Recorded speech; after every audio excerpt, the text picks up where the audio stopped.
Hello everyone, I am Shefali, your business studies teacher from Vishwas School. Students, we were discussing about partnership organization and today we will talk about partnership deed. तो partnership deed new term है आपके लिए।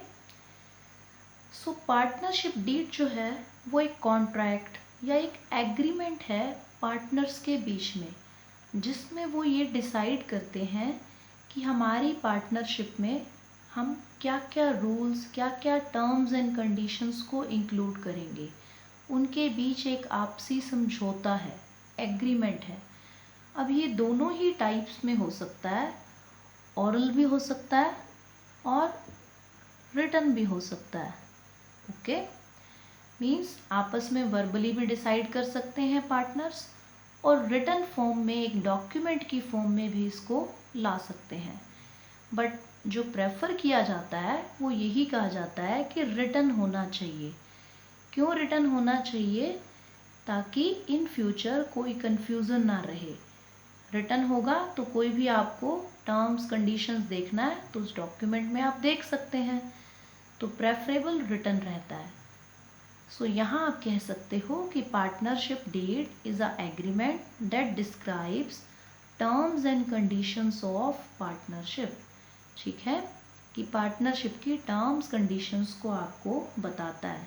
इसका एक और नाम भी है, इसे आप या तो पार्टनरशिप डीड या फिर आप कह सकते हो आर्टिकल्स ऑफ पार्टनरशिप। ये भी इसी का ही नाम है, बट जनरली इसको पार्टनरशिप डीड के नाम से ही हम बुलाते हैं। अब इस पार्टनरशिप डीड में आप क्या क्या इंक्लूड करते हैं वो हम बात करेंगे। इसके कंटेंट्स क्या क्या हैं, जो सबसे इम्पॉर्टेंट बात है, जो इसके मेन कंटेंट्स हैं जो होने ही चाहिए, उन्हें हम डिस्कस करेंगे।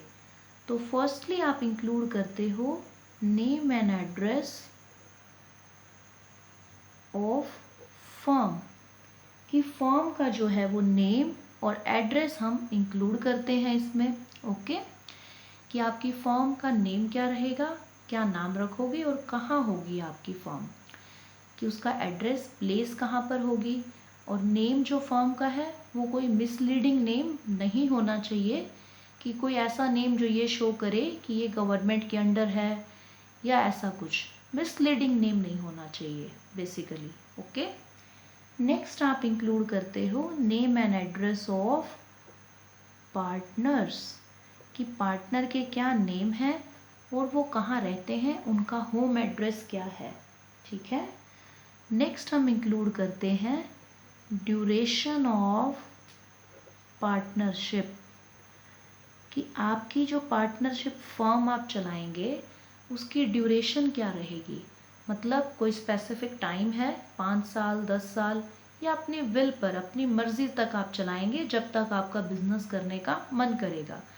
कुछ लोग एक पर्टिकुलर काम के लिए पार्टनरशिप फर्म बनाते हैं, कि हमने ये पर्टिकुलर प्रोजेक्ट पूरा करना है, हम साथ मिलके एज पार्टनर्स करना चाहते हैं। तो 2 इयर्स है अगर उसकी ड्यूरेशन, तो वो मेंशन कर देते हैं पहले ही कि हम 2 इयर्स तक ही ये पार्टनरशिप चलाएंगे। और कई बार कुछ लोग अपनी मर्ज़ी से जितना चाहें उतना चला सकते हैं। तो उसके बाद नेक्स्ट आपकी टर्म जो आप इंक्लूड करते हो that is nature and scope of business, कि आपका जो बिजनेस होगा उसका नेचर क्या होगा, कौन सा बिजनेस आप करोगे, प्रोडक्शन का आप करोगे, व्यापार मतलब ट्रेड करना है आपको, ओनली प्रोडक्शन नहीं करना है। और स्कोप क्या होगा, लोकल लेवल पे करोगे, स्टेट लेवल होगा, नेशनल लेवल तक आप करोगे, वो आप स्कोप डिसाइड करते हो। देन पार्टनर्स जो हैं वो कितनी कैपिटल लगाएंगे, यानी इन्वेस्टमेंट कितनी करेंगे मनी की पार्टनरशिप फर्म में, और उस मनी के ऊपर क्या उन्हें पार्टनरशिप फर्म कोई इंटरेस्ट देगी, मतलब अपने ही बिजनेस में से क्या वो कुछ इंटरेस्ट भी लेंगे अपने लगाए गए पैसे के ऊपर। अगर लेंगे तो उसकी परसेंटेज क्या होगी, और पार्टनर्स जर्नल सेंस में लेते हैं इंटरेस्ट। ओके, तो कितने परसेंट से लेंगे वो रेट या वो परसेंटेज आपको मेंशन करना है। देन हम बात करते हैं प्रॉफिट एंड लॉस रेशो कि जो पार्टनर्स हैं वो प्रॉफिट को या लॉस जो भी होगा उसको किस रेशो में शेयर करेंगे। कि जैसे ए और बी दो पार्टनर्स हैं, ओके, तो वो इक्वल इक्वल लेंगे या 2:1 में लेंगे, 3:1 में लेंगे, कितना लेंगे वो रेशो डिसाइड होगी। अब कई बार हो सकता है कि एक पार्टनर ज़्यादा काम करता है पार्टनरशिप फर्म में, उसके ऊपर जिम्मेवारी ज़्यादा है, तो उसको प्रॉफिट भी ज़्यादा मिलेगा। ठीक है, जैसे 2:1 में पहले वाला पार्टनर डबल प्रॉफिट लेगा बी वाले से। क्यों लेगा? हो सकता है वो काम ज़्यादा कर रहा हो। नेक्स्ट आपके पास है कमीशन एंड सैलरी। तो यहाँ पर आप बात करते हो कि कोई भी कमीशन पे करेंगे हम पार्टनर को या सैलरी। क्यों?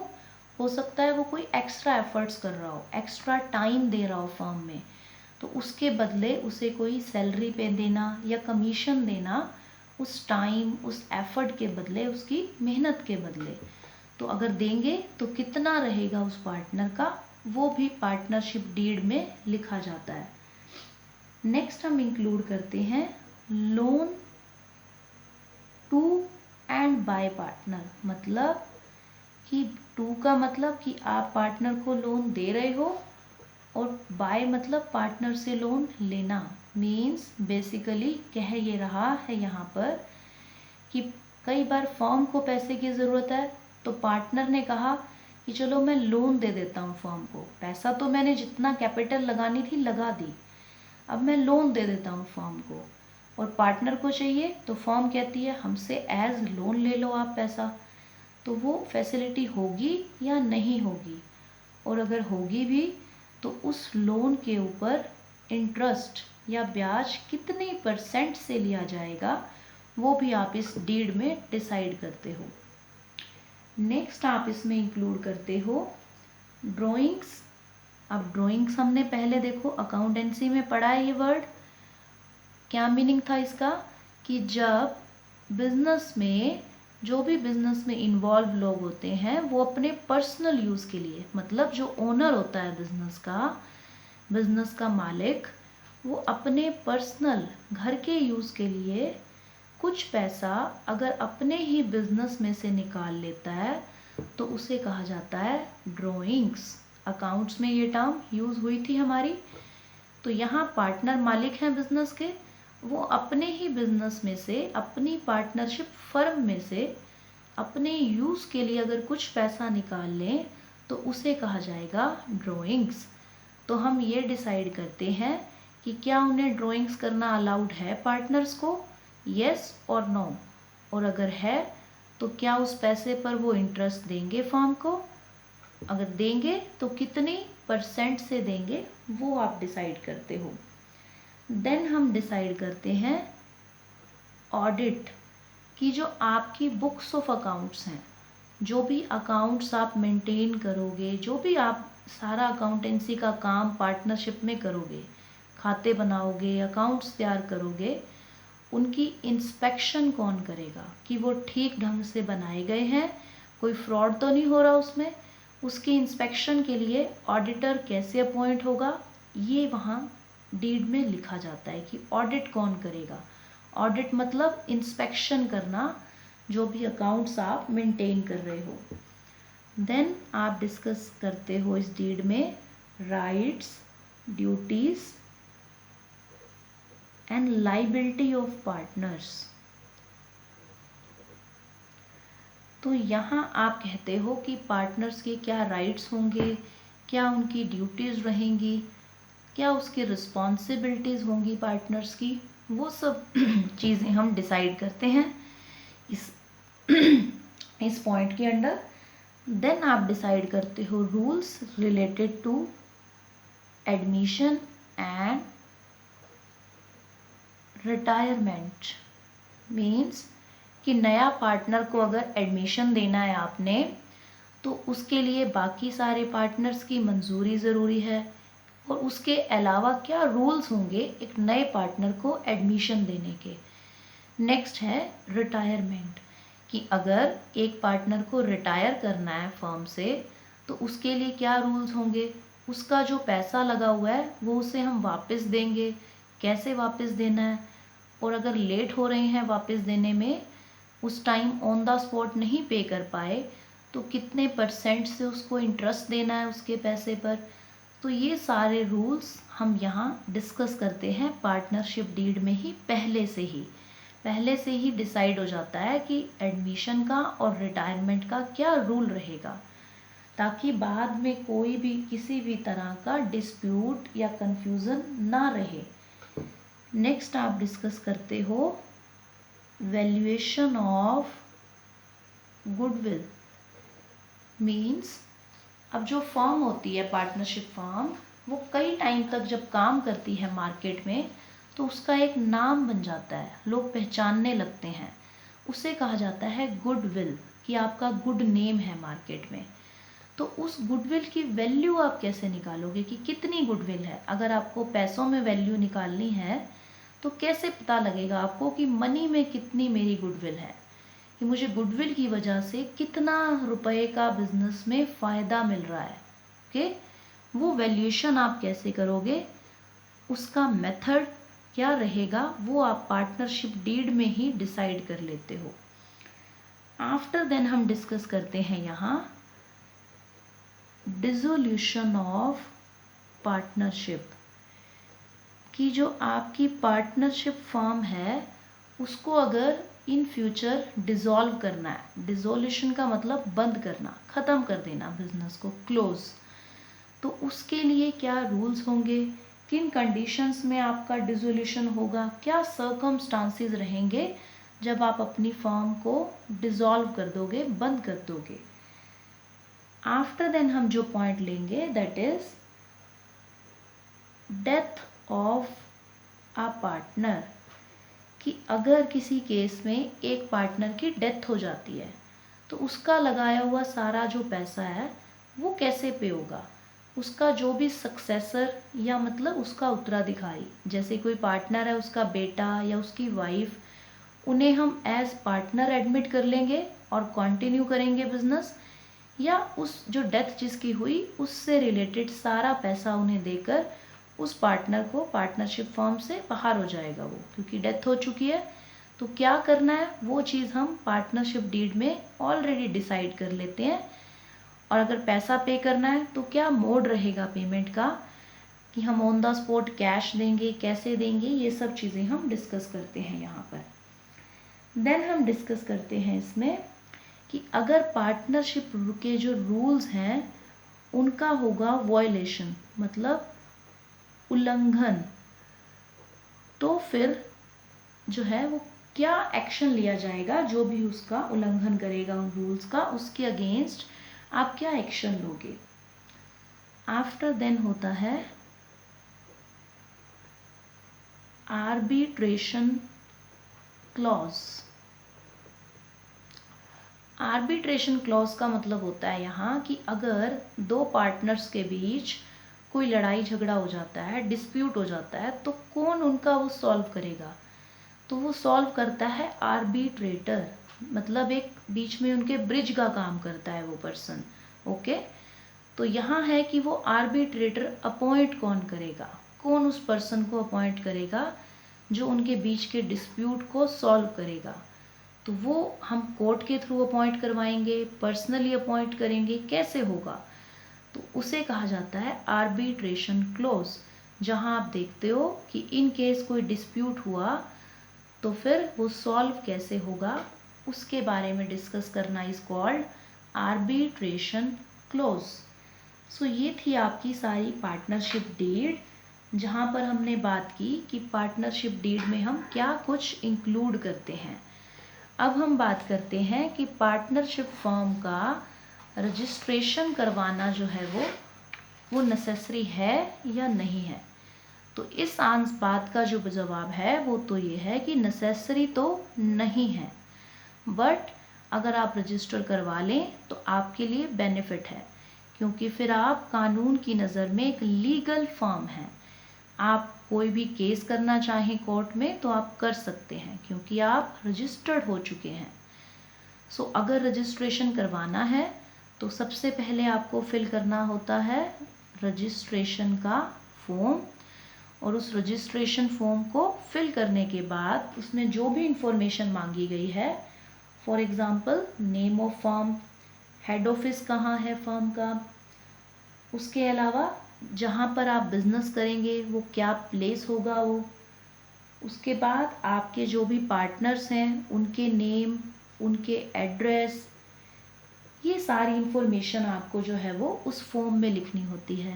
पीरियड आपकी फर्म का, कितने टाइम के लिए आप फॉर्म बनाओगे, और सारे पार्टनर्स के सिग्नेचर्स। तो ये सब करने के बाद उस फॉर्म में जो भी फीस है रजिस्ट्रेशन की वो आपको देनी होती है रजिस्ट्रार को। हर एक स्टेट में, जैसे आप हरियाणा स्टेट में रहते हो, हर स्टेट में सरकार ने रजिस्ट्रार अपॉइंट किए होते हैं। उस रजिस्ट्रार के पास आपको फॉर्म लेकर जाना है, जो भी फीस है वो देनी है, और वो सब कुछ चेक करने के बाद एश्योर हो जाएगा जब वो कि सारी इंफॉर्मेशन ठीक है, तो उसके बाद वो आपकी फर्म का नेम कहाँ एंटर कर लेता है, एक रजिस्टर में, जहाँ पर वो आपको उसके बाद एक सर्टिफिकेट इशू करेगा, जिसे आप कहते हो सर्टिफिकेट ऑफ रजिस्ट्रेशन। ये जो सर्टिफिकेट ये शो करता है कि अब आपकी जो फर्म है वो क्या है, रजिस्टर्ड। तो अब आप कानून की नज़र में एक रजिस्टर्ड बिजनेस कर रहे हैं, ओके, रजिस्टर्ड फर्म है। तो ये तो है प्रोसेस कि फॉर्म फिल करना है, रजिस्ट्रार को सबमिट कराना है, और आपको मिल जाएगा एक सर्टिफिकेट।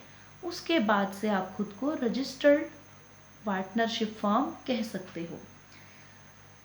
तो यहाँ अगर बाय चांस आप बाद में कुछ इन्फॉर्मेशन में चेंजेस कर दो कि आपकी फर्म का नेम आप बदल दो, या आपके पार्टनर्स के एड्रेस चेंज हो रहे हैं, बिजनेस आप बदल रहे हो अपना, कि कोई और प्रोडक्ट का बिजनेस कुछ और करना चाहते हो, तो आपकी ड्यूटी है कि आप इस रजिस्ट्रार को दोबारा से इंफॉर्मेशन दे दें विद इन 14 डेज कि मैं अपनी फर्म में ये चेंजेस कर रहा हूँ, ओके। तभी लीगल माना जाएगा कि ज़रूरी इंफॉर्मेशन रजिस्ट्रार को सबमिट करना आपके लिए जो है वो कंपल्सरी है।